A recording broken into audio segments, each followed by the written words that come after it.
To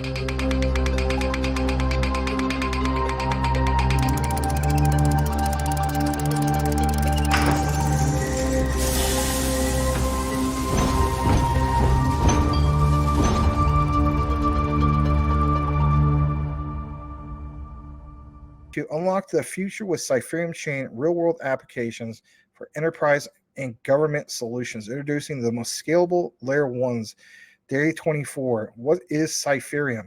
If you're wondering, we talked about this earlier, but I like this. It says Cypherium is a highly scalable and permissionless blockchain platform that aims to provide enterprise-level solutions for decentralized applications and designed for financial inclusion for its users. Cypherium utilizes a hybrid consensus mechanism. I researched more about this. It's about the Byzantine fault tolerance, aka BFT. Did you also know that they're proof of work? But unlike Bitcoin, it has a little bit more to it, right? In regards to this proof of work consensus. And if anything, I think it's a lot more attractive to the likes of miners compared to just going with traditional Bitcoin and so on. They have this right here. It says, using a hybrid consensus mechanism, the Cypherium blockchain balances commercial viability with decentralization and distributed ledger technology. He found this benchmarking from a couple years ago.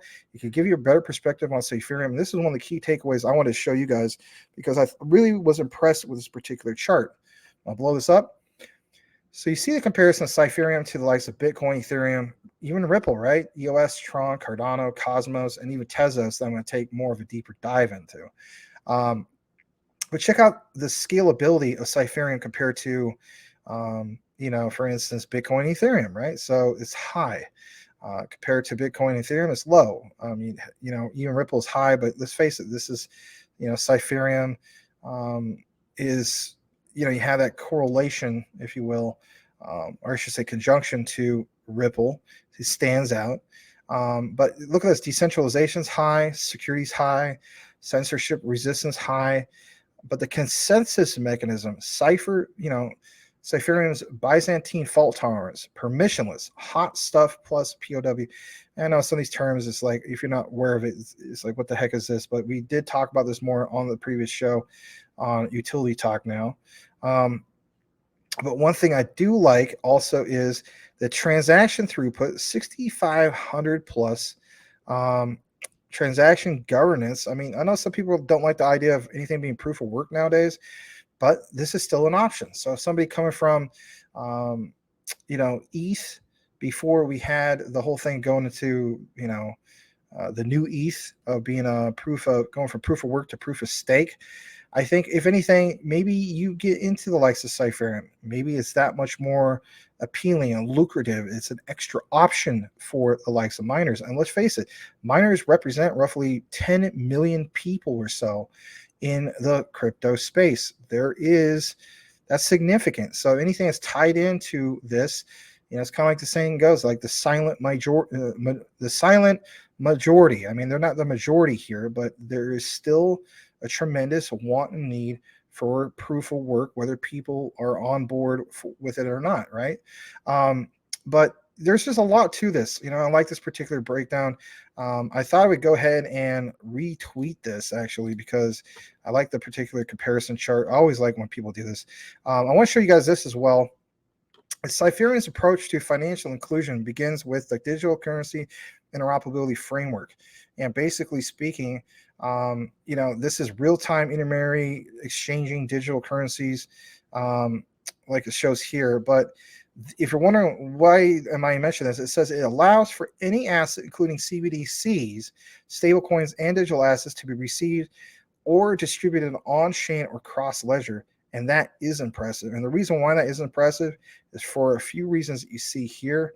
And that is, did you know that approximately $37 trillion of USD in circulation around the world is currently around the world? In the next few years, we believe that all paper fiat currencies will be digitalized. Cypherium is integrating its solutions to the newly realized CBDC financial system and will capitalize in this multi-trillion-dollar market opportunity. And that is really, really impressive. Check out some of their particular tools: CypherLink, Notary Scheme, Cross-Ledger Framework, Cypherium Connect, third-party plugin modules for banking systems, Cypherium Validator, verification machine, Cypherium ID, decentralized ID authentication system. Some of the particular features. Listen to this: 24/7, 365 days a year, available real-time intermediary to replace the inefficient legacy interbank communication systems and to connect digital assets all around the world. And that's the key thing here. The central banks, whether you're a Bitcoin maxi or not, the central banks never mention the likes of Bitcoin as a payment model at all. They don't. Think about it. Why? It's too expensive and it's too slow. It's not going to move the money effectively and efficiently.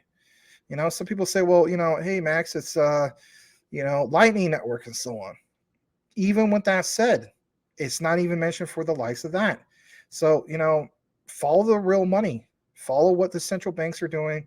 Follow the, as the saying goes, when in doubt, zoom out. But more like, follow the big institutional money.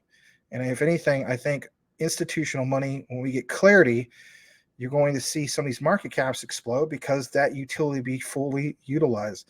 And oh, by the way, did you know that Cypherium's ISO 222 compliant and can seamlessly be embedded with the current financial system, third-party plugin modules for banking systems? How do we know this? Look into the whole FedNow payment system. That whole thing is big in itself. Yes, FedNow may choose not to use it, but it's an extra option. And if it gets utilized, that is the utility that is going to be activated.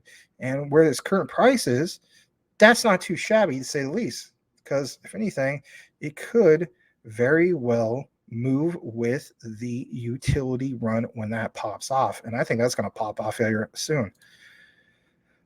There's a lot more to this, right? And you could take more of your own deeper dive into this, but I thought a lot of this was really, really impressive. And if anything, it has a breakdown of the tokenomics. And, like how this is a great question before I leave this segment. Why you should care about Cypherium, right? That's a key takeaway. Cypherium is a next generation blockchain protocol that is striving to achieve what its predecessors have failed to, which is true financial interoperability.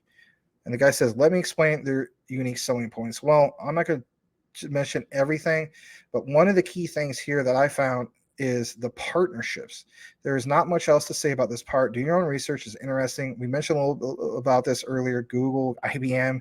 Heck, did you know they partnered with Chainlink? I mentioned, US FedNow services and so on. Microsoft, Amazon. I mean, really, really impressive partnerships, right? Cypherium solves the blockchain trilemma through its dual chain structure and hybrid consensus method. The mining process is decoupled into two events, and the public network achieves democratic governance while offering fast speeds and high throughput. Do you know about some of these particular future plans they have? I know I said not get more further into it, but when I look more further into it, it gets me really excited about this particular one. And this got consistently brought up here at CTN. And then finally, when I saw that Sean was covering it, Sean the Crypto Smith, I said to myself, why is he covering it? And then when I saw on the title that is one of the most, excuse me, it says something like, it's an ISO 222 that you never heard about. That already caught my attention because I said to myself, all right, I need to know more about this. But look at the future plans. CBDC R&D, continue working with central banks and CBDC research and development. My thing is this: if they're not going to utilize this, then why would it even be there? And again, it's all about having utility utilized. But look at this: regulated DeFi, collaborate with governments and central banks to introduce a regulated DeFi, Cypherium wallet, payment system. Obviously payments is a big thing. But yeah, establish Cypherium as the global cross-border payment settlement system for CBDCs. Kind of like what Sean was mentioning. It's not like Ripple's going to do, XRP is going to do all of it. We think it's going to do most of it, right? But even if Cypherium had, again, you drive into that particular town, right? There's all sorts of options for gas and convenience stores. If they just happen to be just there as an option to be utilized, that is big in itself.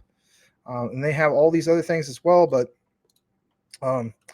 I don't know. I saw this and I thought to myself, I'd share it with you guys because I thought it was really, really impressive. Thank you so much for watching, guys. If you have not yet subscribed, do yourself a favor and subscribe for more information on the ISO 222 compliant tokens, and hit the notification bell to make sure that you are aware of the new videos when they come up. Max and I cover these ISOs, and we also have a live show every single night at 9 p.m. Eastern Standard Time. Make sure you tune in for that. You won't want to miss it. Thanks again, and we will see you on the next video.